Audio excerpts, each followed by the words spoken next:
Hi guys, Kim here, welcome to Backyard Blooms. I have some exciting plants to talk about today. So me and my friend Dawn went on a little road trip and we went to Raleigh, North Carolina, which is about 3 hours away from me. I live in Charlotte, North Carolina, zone 8, and Raleigh is probably a zone 7B-ish, I'm gonna say. But however, we had so much fun, and I had no idea when we visited this private garden called Juniper Level Botanical Garden. And if you've not seen that video, I'll link it at the end of the description because that video is already out. But however, they had like greenhouses after greenhouses, and those greenhouses at this nursery housed the Plant Delights Nursery, which is online. And about, I'm going to say, 4 times a year they open up their gardens that are private unless you have an appointment. You can schedule an appointment to go there and shop there and visit the gardens, but you have to have a private appointment. But publicly they have like 4 times a year, and this past weekend was one of them that we were able to like go in and visit the gardens and look at the gardens, and oh my gosh, you guys, it was like spectacular. You'll have to go back and watch that video. But today I really want to talk about the plants that I bought from this Plant Delights Nursery. You guys, I bought 20 plants and I got a little carried away and just could not help myself. But these plants that I bought, I don't see in regular nurseries. These are more plants that are like hard to find and are a little bit more rare. So I just went crazy and I got really, really excited, and I could have bought lots more plants there, and I am so excited to possibly go back. So anyways, like if you can get a chance to look at this little magazine through Plant Delights Nursery, I'll link the description down below. But you guys, they had like so much exciting stuff. Their agaves were like out of this world. And I told my friend Helen, like, you've got to get these agaves for her garden because she has more of a tropical type garden and I do not. But oh my, like, I'm just telling you guys, like, there was some spectacular stuff in here. So if you can get a chance to make sure you go look online at their plants. But I'm going to talk about a few of them today. I'm not going to talk about all 20. I did talk about a few of them that I put into my fall planting because I like to put perennial plants along with annual plants in my fall containers. That way I can reuse them later. So it has like lots of interest like right now. So I had a salvia that I put in there. I had a fern that I put in there. But I talked about those plants in detail. So like I said, go back and look at that video as well. So let's talk about plant number 1. So this is the very first plant that I'm going to talk about. This is a cardinal flower, and look at this foliage. It says that it's evergreen, you guys. Can you imagine this plant being evergreen? Look at the dark, gorgeous foliage, and then you can see the nice red bloom on there as well. So this gorgeous flower right here is called black truffle, and like I said, it's a cardinal flower. It takes sun to part sun. It's hardy in zones 3A to 9B. That's a big area, you guys. And like I said, I love that it stays evergreen. I would have never known that. And it gets 48 inches tall. And I love that they tell you what the origin is from. It's from the United States. And let me tell you about it. It's got purple to black foliage. Its color holds very, very well. The nice color backdrop to the 4 feet tall spikes of bright red, which you can see the bright red right there. Hummingbird, it's a hummingbird magnet, and it flowers early August. So I'm really, really excited about this plant. I am planning on planting this cardinal flower on my west side garden. And the reason why I developed that west side garden is for erosion. But the colors that I love over there, I have blue punkster butterfly bushes. And when my bright intense orange daylilies were in bloom, like you guys, I'm going to show you a picture, like I loved those 2 color schemes together. So I'm planning on keeping my blue, my oranges, reds, and yellows over there. So that was my color theme for that side of the garden. And when I saw this plant, I thought this would be gorgeous. And I do need a little bit more of a red or dark purplish foliage over there because I have a lot of green foliage over there. So this plant's going to definitely stand out in all those other flowers that I have over there. Super, super excited to see what this one's going to do next year. Okay, the next flower that I'm going to talk about is this Baptisia. Doesn't look like much right now, but I promise you it will be spectacular in no time. So this one is called Cherries Jubilee, and it's a Baptisia. It is zone 4A to 9B. Okay, you guys, so I'm going to throw some pictures up to show you what this flower is going to look like. And when I saw this flower, it also reminded me of what I can put on my west side garden, because let me tell you about it. This one is called Cherries Jubilee, so it's got some red and orange in it as well. It's also called a false indigo plant. It is zones, I already told you, 4A to 9B, so almost everybody can grow this plant. It gets 36 inches tall. Its origin is also in the U.S., and it is well-branched, 3 feet tall plant. And it gets 3 feet wide, and it's a clumping plant, so it should stay pretty contained, which I like that also. It flowers late April here in North Carolina.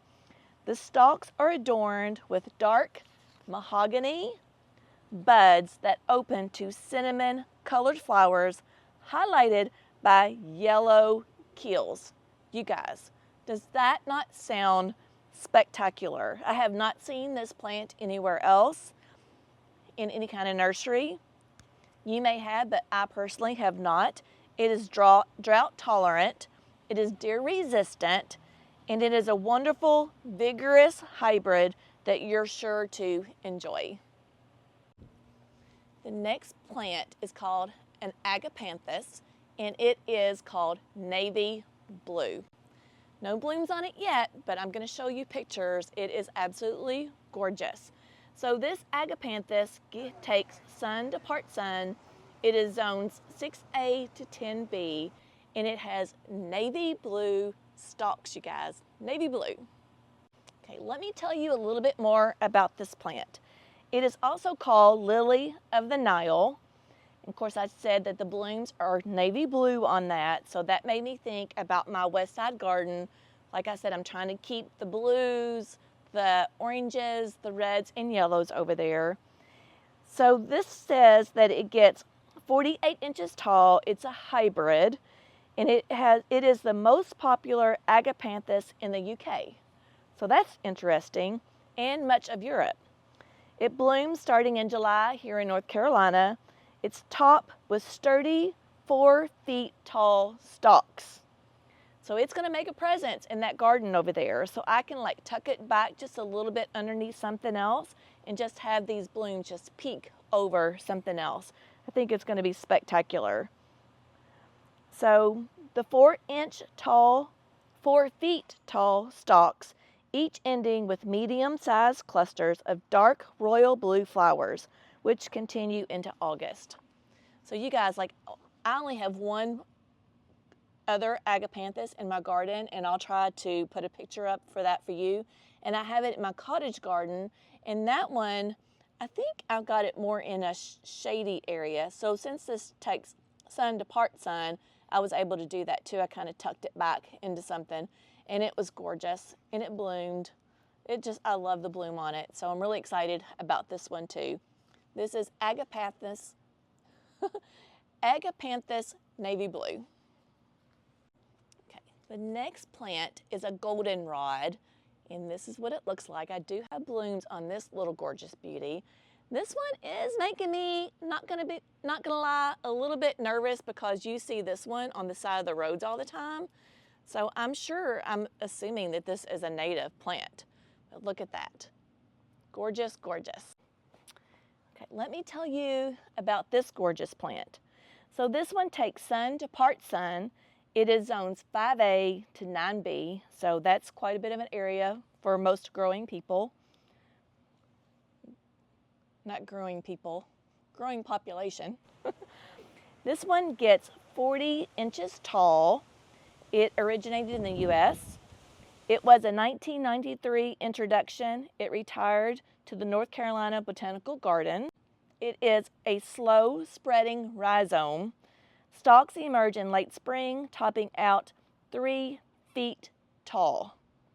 In mid-August in North Carolina, clumps are showered with 18 inches long, arching spires of brilliant yellow flowers. It is very attractive to hummingbirds. The flowers resemble fireworks, which I thought was like unique, or literally bombs bursting in the air. Does that not make you feel like you just love the United States? And it is a great pollinator plant.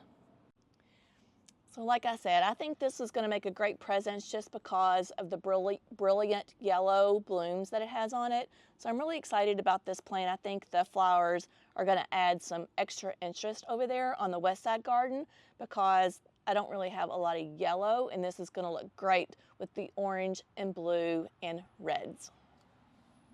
So the next plant I'm going to talk about is called a blue star creeper, and that's what this little plant looks like. And it did have some little teeny tiny blue flowers on it the other day, but it's already closed up. So I'm going to throw a picture of it up for you, but I'm pretty excited about this plant as well. And there is the botanical name. Don't know why these names are so hard to say, but there you go. Let me tell you about this blue star creeper. It takes sun to light shade. It zones 5A to 10B. It is evergreen, so this is going to give you some winter interest as well. It only gets 1 inch tall, so it's not going to get any taller than this. It's just going to get spread wider. Its origin was from Australia. It is a favorite ground cover. It looks great between stepping stones. So it is known for its matte or round green leaves and equally for its tiny blue flowers in the spring. So like I said, it grows 12 to 18 inches spread the first year and then 6 to 8 feet patch in 5 years. Wow, you guys, that's going to be amazing. And it stays evergreen to 15 degrees. So there you go, blue star creeper. This next plant that I'm going to talk about is called burgundy mist. So I don't really see a lot of burgundy, but I can start seeing some of the leaves really start to turn burgundy color. Can you tell? Can you see some of the burgundy on it? And when I bought this plant, it had real teeny tiny yellow flowers on it, which they've already have gone off. But anyways, I'm really excited about this plant also. So let me tell you about this one. It's called burgundy mist. It's a lance leaf loose strife plant. It takes sun to part sun. It grows in zones 4A to 8B. It gets 24 inches tall, so I'll probably want to put this more towards the beginning of my garden, not towards the back, since it's only going to get 24 inches tall. Its origin is in the US. The bees love the nectar. It's selected for its burgundy foliage. It gets 2 feet tall by 3 feet wide patch over 2 to 3 years. It's clothed with linear leaves. Blooms in July to all summer with small bright yellow flowers. And I'll throw pictures up of the flowers too, but there you go. Burgundy mist. So this will also look good on my west side garden too, since it's got the yellow flowers too. And the burgundy will be kind of the same as the red. It would also go really good in my cottage garden too. So the next plant that I'm going to talk about is called emerald carpet, and there's the lovely foliage on that plant as well. So this one is another good ground cover. I love the structures of the leaves on this one. They're just very unique. So when we pick up plants, we want to make sure that we have different textures too, and this one is definitely going to give you a different texture into your garden. So let me tell you about creeping carpet. It's creeping raspberry, sun to part sun. It grows in zone 6A to 9B. It's evergreen, which I already said. It gets 6 inches tall. Its origin is from Taiwan. This is the most requested plant that they grow at Plant Delights Nursery, believe it or not. So pretty excited about that. It's durable, it's evergreen, it takes sun or shade. It is thick, heavily textured, sandpaper-like foliage that adores fuzzy, creeping stems. This one will spread 5 feet wide in 3 years. So when the nights get cool, this turns like a raspberry color. And it has really small white flowers that they say are insignificant. But I don't think any small white flowers are insignificant, do you? The next plant that I'm going to talk about is a grass. And I picked this grass out because I loved the bluish gray tones on there. Don't you love the different color? And it's just kind of like spiky and just a different type of grass. So this grass called Carmen's Gray takes sun to light shade. You can grow it in zones 6A to 10B. It gets 22 inches tall, so I want to put this in the front part of my garden as well, and it will get 24 inches wide. Carmen's Gray. So in this video, this is the very last plant that I'm going to talk about today, but I have many more that I got in my plant haul. So stay tuned for those additional plants that I got. But this one is called a gold crest. Look at the foliage. It's got gorgeous blue blooms. I still have a few little blooms on there, and it looks like it's going to have a few more. So let me tell you about this gold crest. It's a false blue spirea. It takes full sun. It says that it's 36 inches tall, but over time can get 3 feet tall by 5 feet wide. Guys, where am I going to put this plant at? I'm going to find a space. This plant is known for its vigor, durability, and overall performance. It came from a breeder called Ball Hort. It has a rounded habit. The stems are clothed with bright yellow foliage. It has a strong menthol scent. I'm not sure what I think about that. When I think about menthol, I think about cigarettes. And to me, that doesn't smell good. So, don't know what to think about that one. If you guys have this plant and you know what a scent of menthol is, please comment. In August through September, it is highlighted with cymes, C-Y-M-S, cymes of blue flowers. All right, guys, I hope you enjoyed my plant haul from Plant Delights Nursery. And over the next couple of days, I intend to get these into the ground. And hopefully by the end of this month, I can do a September garden tour and you can see exactly where I placed all these plants. I'm looking forward to seeing them grow and see how they do into my garden. Some of these I would have liked to have gotten more, like especially the ground cover, but I like to see how they do good in my garden first before I bought many of them. So yeah, I hope you enjoyed it. I hope you learned something. If you have grown these flowers yourself, please comment and tell me how well they've done in your garden, and I'll see you in the next video. Bye, friends.